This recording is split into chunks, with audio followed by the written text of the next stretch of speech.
وما ارسلناک الا کافۃ للناس بشیرا ونذیرا، اور اے محبوب صلی اللہ علیہ وآلہ وسلم ہم نے آپ کو نہیں بھیجا مگر خوشخبری سنانے والا اور ڈر سنانے والا پوری انسانیت کے۔ آپ صلی اللہ علیہ وآلہ وسلم سے پہلے جتنے انبیاء بھیجے گئے وہ اپنی اپنی قوموں کے لیے تھے، جو سورہ فاطر کی آیت نمبر 24 میں آتا ہے، اِنَّا أَرْسَلْنَاكَ بِالْحَقِّ بَشِيرًا وَنَذِيرًا، بے شک اے محبوب صلی اللہ علیہ وآلہ وسلم ہم نے آپ کو پرپسفل با مقصد حق کے ساتھ بھیجا ہے، خوشخبری سنانے والا اور ڈر سنانے والا۔ وَإِن مِّنْ أُمَّةٍ إِلَّا خَلَا فِيهَا نَذِيرٌ، اور کوئی امت ایسی نہیں گزری کہ جس میں کوئی نہ کوئی ڈر سنانے والا نہ آیا ہو۔ آپ صلی اللہ علیہ وآلہ وسلم سے پہلے ہر امت میں کوئی نہ کوئی پیغمبر آیا، لیکن آپ صلی اللہ علیہ وآلہ وسلم کا سٹیٹس کیا ہے؟ وَمَا أَرْسَلْنَاكَ إِلَّا كَافَّةً لِلنَّاسِ بَشِيرًا وَنَذِيرًا، اے محبوب صلی اللہ علیہ وآلہ وسلم ہم نے آپ کو نہیں بھیجا مگر خوشخبری سنانے والا اور ڈر سنانے والا پوری انسانیت کی طرف۔ وَمَا أَرْسَلْنَاكَ إِلَّا رَحْمَةً لِلْعَالَمِينَ، اور اے محبوب صلی اللہ علیہ وآلہ وسلم ہم نے آپ کو رحمت بنا کر بھیجا ہے تمام جہان والوں کے لیے۔ اس کانٹیکسٹ میں ایک حدیث ہے، صحیح بخاری اور صحیح مسلم کی متفق علیہ حدیث ہے، آپ صلی اللہ علیہ وآلہ وسلم نے فرمایا اللہ تعالیٰ نے مجھے 5 ایسی خصوصیات دی ہیں جو مجھ سے پہلے کسی پیغمبر کو نہیں دی۔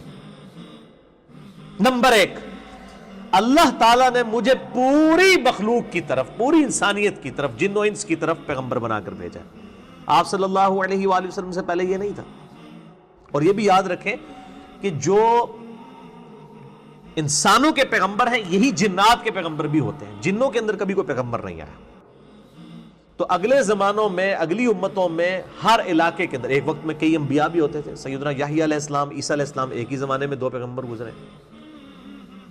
ہر امت کی طرف الگ سے ایک پیغمبر آتا تھا، ہر گروہ کی طرف الگ سے آتا تھا، لیکن ہمارے محبوب صلی اللہ علیہ وآلہ وسلم قیامت تک کے لیے پوری انسانیت کی طرف پیغمبر بھیجے گئے ہیں، اور آپ صلی اللہ علیہ وآلہ وسلم پر سلسلہ نبوت بھی ختم فرمایا گیا۔ ما کان محمد ابا احد من رجالکم ولکن رسول اللہ وخاتم النبیین، محمد صلی اللہ علیہ وآلہ وسلم تم مردوں میں سے کسی کے باپ نہیں ہیں، یعنی وہ زید بن حارثہ کے باپ نہیں ہیں، اور نہ ہی آپ کا کوئی بیٹا جوانی کی عمر تک پہنچے گا کہ اسے بھی پیغمبر بنایا جائے۔ بچپن ہی میں سارے بچے فوت ہو گئے، کسی بھی مرد کے باپ آپ نہیں بنے۔ وَلَٰكِن رسول اللہ و خاتم النبیین، بلکہ آپ اللہ کے رسول ہیں اور نبوت کی مہر ہیں آپ صلی اللہ علیہ وآلہ وسلم، اور مہر ڈاکومنٹ کے اینڈ پہ لگائی جاتی ہے، جس کے بعد ڈاکومنٹ میں کوئی چیز ایڈ کرنا جرم ہوتا ہے۔ سیل آف دی پروفٹ ہے آپ صلی اللہ علیہ وآلہ وسلم، جیسے مہر لگا کے ڈاکومنٹ کو ختم کر دیا جاتا ہے، اس طریقے سے آپ صلی اللہ علیہ وآلہ وسلم مہر نبوت ہے۔ یہ وہ قادیانیوں نے جو مطلب لیا وہ بالکل غلط ہے، ان کو تو مہر کا مطلب نہیں پتا، اور وہ خاتم کی وجہ سے لیا۔ ٹھیک ہے، خاتم کا مطلب مہر ہے، لیکن مہر کی اپروپریٹ جو تفسیر ہے وہ یہی بنتی ہے۔ اس حوالے سے میں ڈیٹیل سے لیکچر دے چکا ہوں قادیانیت کے رد پہ، مسئلہ نمبر 40 ہے، خاتم اور خاتم کا جو فرق ہے۔ اس حوالے سے احادیث میں خاتم کا لفظ آیا، قرآن میں خاتم آیا، یہ دونوں چیزیں بیک وقت نبی صلی اللہ علیہ وآلہ وسلم پر پوری اترتی ہیں۔ تو پہلی خصوصیت یہ کہ پوری انسانیت کے پیغمبر بنا کے بھیجا گیا۔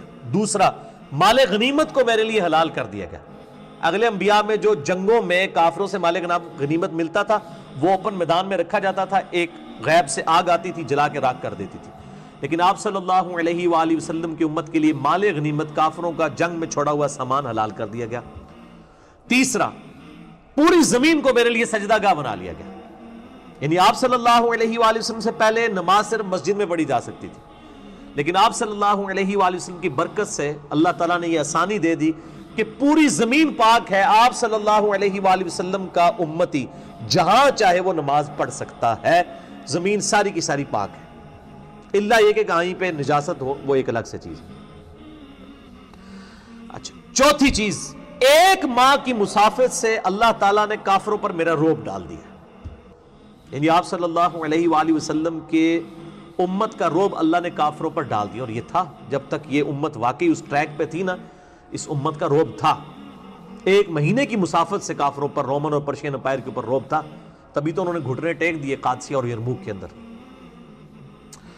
اور پانچویں خصوصیت یہ کہ مجھے اللہ تعالیٰ نے شفاعت کا اذن عطا فرمایا ہے. آپ صلی اللہ علیہ وآلہ وسلم کو مقام شفاعت عسیٰ ان یبعثک ربک مقاما محمودا، جس کے کانٹیکسٹ پہ میرا مسئلہ نمبر 88B ہے، مکمل حدیث شفاعت کے اوپر بخاری اور مسلم کی میں نے وہ سارے طرق جو ہیں اس کے اندر بیان کیے ہیں، جسے شوق ہو تو وہ دیکھے. ویسے بھی آپ یوٹیوب پہ جا کے لکھیں نا نبی صلی اللہ علیہ وآلہ وسلم کی شفاعت والی حدیث، تو میرا ایک کلپ بھی کھل جائے گا اسی ٹاپک کے اوپر، وہ اسی لیکچر میں سے تقریباً 1 گھنٹے کا کلپ ہے. تو یہ 5 خصوصیات. صحیح مسلم کے ایک طریق کے اندر 2 خصوصیات اور ایڈ کی ہیں آپ صلی اللہ علیہ وآلہ وسلم نے.